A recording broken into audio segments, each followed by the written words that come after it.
Matamgi Manipuri Wari channel asibu tabiriba khwai pumnamakpu taramnokchari ngasi muglawbirasi left Requite marisuba tangka Koklen Faba University dagi halaklaga hotel da changsilaktuna che chang khar yengli tanjaduda amarsu hatu chensilaktuna magi kagi thongjin mapada haifet lepladuna Sir ayumta Koklen Faba file yengna Kari lere Sir sit study mapu ibohalna unabagi appointment ngarang hairamani adubu ai su kautholure Pung kya ge appointment no Sir pung 5 gini hand coffee cafe da unabasu hairakli Koklen Faba file yenglamba do khumjilaga makutta haife thangalaga pung yengli Pung 3 minute ni 5 chatlaga lerambada file do khumjiladuna sor sangna holi Okay, chatnaba ready toro. Yes sir. Amerikadagi thokraba matungda filesingdo mafam chana thamladuna amadi pen nadusu mafam chana hapladuna haifet mafi semlaga kadagi thoklae. Ma thoklakpada thengna staff singna wish binari. Leiriba mayamdo matung onthoklaga hanna fok yenglamdana hotel gi mapana thoklaktuna gari da kakhattuna chatkraba matung ikan kanadana athoi bisu hotel manungda changsilaktuna reception da leiriba nupi duron sinduna excuse me Yes ma'am kainom ta hangjage ba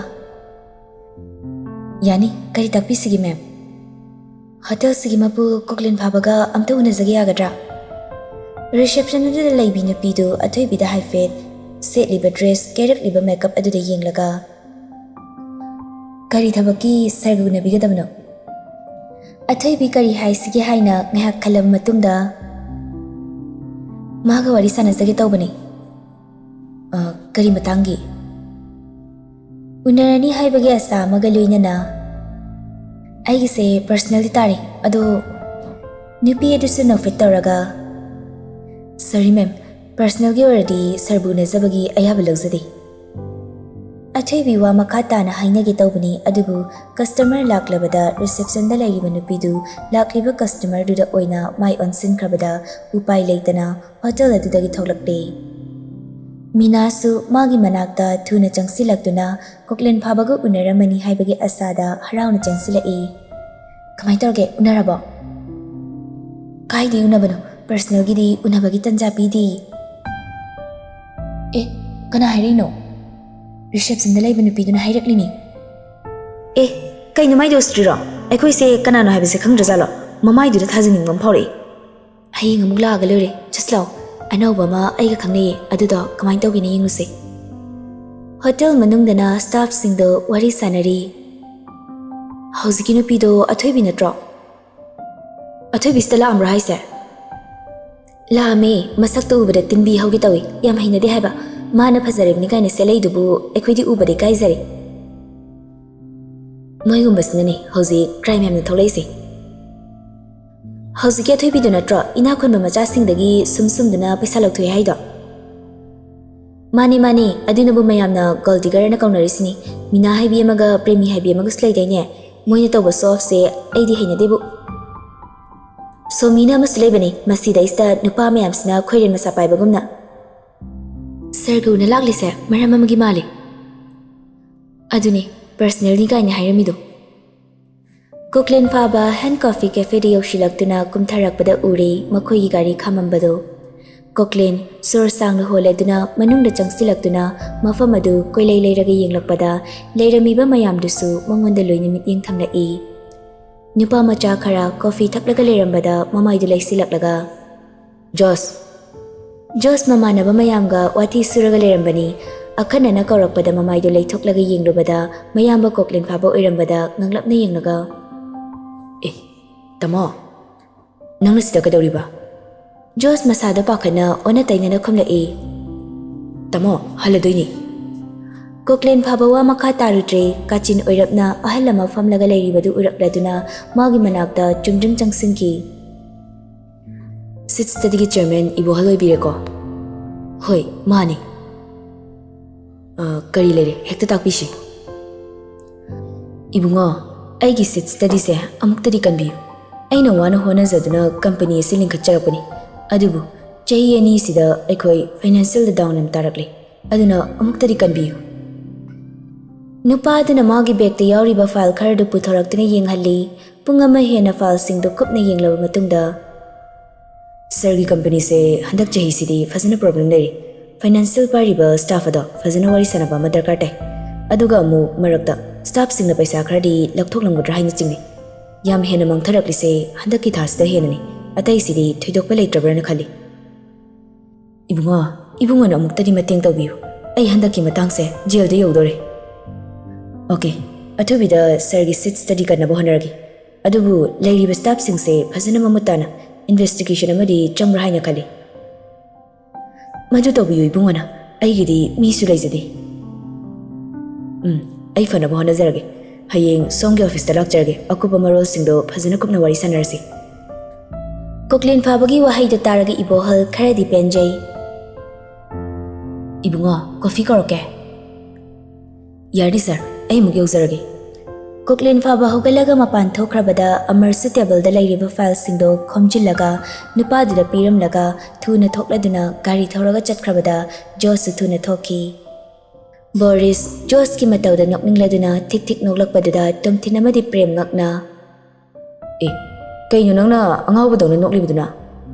Boris namu hauzik magi mongdo yam nokningi. Prem na ngaiko nopga lari. Jos ka Koklen Fabaga se kari mari thoknage. Koklen Fabaga Jos ka se cousin brother ni. Prem sungak na. Kaino haisibo aikoi jadi nahan kai so haide. Asukoi na tinaraklaga nangna kram kana khangliba. Boris namu ngarang agi birthday da lae aina su invite tawba nate. Aikoi pana tawbani aduda aisu khangbani. Prem na ngarang noi papa ga phaminam do natro. Hoi mane. Ado Boris Prem wa haige tawrakpada tomthena Prem gi makhut pairakli ngarang su athoibi gi mawongdu uribani khanglibani adubu mamanaba nungai kiroi haiduna khanbagira natraga athoibi gi mawong adudagi khanbagira tomthen gi meeting gi athado khangladuna ado Boris matam sengzilakle hanaba tawsi yaidana hoi yai Somdana Laisna University halakladuna ngahak awa patharaba matungda imong manung loishili ngasidi cafe du sangludri maga khaktani leiriba machidi mayum pankiba chahi ohum phazilakli imong manung loishinduna chak thongnaba injang stemningaida kolama laklibadu yengladuna paikhatli Laisna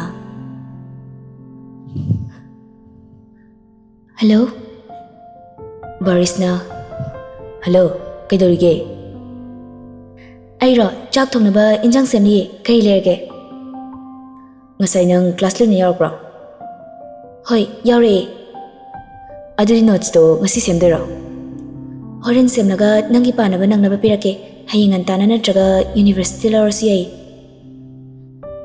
horen semlaga nangi paba nangnaba pirake haying antana natraga university lapada lorsi ai hoi adu loina lorage Ado, aina piriba notes singse athoibi du spibra. Boris sor sang la holaduna nang mangonda su notes singse piningdriro. Boris ki wahe adu da laisna wakallana khankiba tare khalladuna. Aduna ti aina semba notes da lalamadi hayeng exam da mark phangdri ikayana tawbani. Ngasi fawbada nangna pirakpa notes kai parakpada ai fail oikiba yawkibra. Laisna kari kamsiga haiduna khallingai chumbra chumdabro chumme aduni nanga thoibise yam phatana sloganu aidima phatana lawdi maramdi ma yamna phataba misinati atopa nupi aina koirambada nangbu kaphankiba ayamana natra aina mangondasu thajabaga loinana nangse kanano haibase khangankrabani hoi ado phare ai chak thongna batawkige aduga notes singdo semlaga pirage Hoi ado hayeng dinang agi birthday gi treat walibni ko Yarida kai gi treat no pidrasi ai kai gi thaina ina nangge chapo chakibagi school da kappado Tanjadida mama simungda machabu kau kaudana changsilakpadada Laisnasu phone thamkre. Ima, kari haige, ai chakomda laiye. Sum kaubani, nangbu kari taurige. Ensang samlamane, kai lerage. Nachido phone ga tawraktabrane. Tawrakte, kai lerage. Nachido mangde yam uine. Ma, ichedo kashim tawramui, horen chak tawlaga oina tawrase. Somdana irai lei masu machagi manakta changsilai macha senari binupi adusu chatnaba loisilami. Iche, chalage hairo. Hoi bima, ai siyumda halagi. Lam lapanina khitang ngana hankige. Hoi che, ado ichi ngahak ngai biramuko. Asi haiduna irai laima thuna chakhumda changsinduna mana lairakliba athum hausingdo nupi aduda piri. Iche, se angang singya chaponi. Nupi adusu chatkrabada nupi aduna tawshilamdaba thabaksingdo tawshili mapuraiba malemsu mayumda halai. Irai lei masu taraduna. Tamo, wakra tabna hayu, angang tumi. Oh, nangdi halakpa kyam kuire. Ngahe kuire, kari tawrage. Kasim tawdida. Ado tamo. Ado ngasai tamo na thabang ngantana layina chatkibada tamo gi phone hungdoklambada koklen phaba kauba nupa amana call tawrami. Malim magi nupida yenglaklaga. Ngasai pung kya dano? Pung nipan adwaidani, ai su thabak chaturabanina security da phone do dum pirambani. Oh, fare. Ai call back tawrage. Ngahak leraga chaka thonguda nang suwaramani ngahak pathaw. Mali magi phone do hangleduna call list ta changsinduna top floor da kakhatleduna hangchik langbo oina thaduna thamliba chair aduda famlaga koklen haina thariba number aduda call tawi. Adubu pairaktabada call ani hum tawraba fawbada pairaktabada malem sawningna.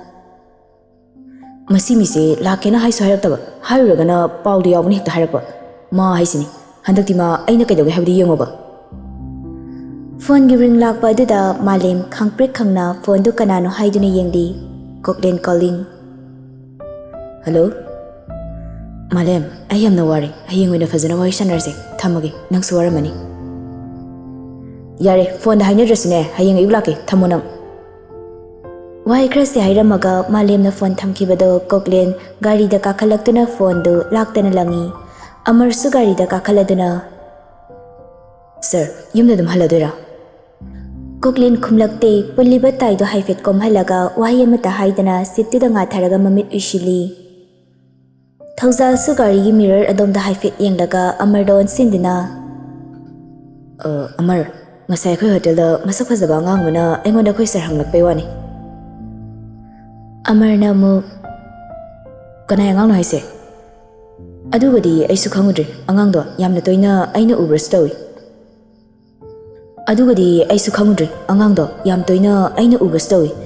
Aisu sar laikibani khumbaga sarna kawraktana adum chale. Aina side mirror gida haifet yenglubada hotel manunda angang do changkiba ui. Oh, angang do aina kaidana masui. Aduga ngasai aina hotel manunda changsilakpada staff singna sargi maramda palaga chibon yam haina hui. Aina lakpadadi kashim tawdina. Sir yawbaduda soidana oirini kana hori zanone. Wari sanariba do taningudraba male koklen mamit ushina khawdem lakpada makhoi ani su tumina lainakre.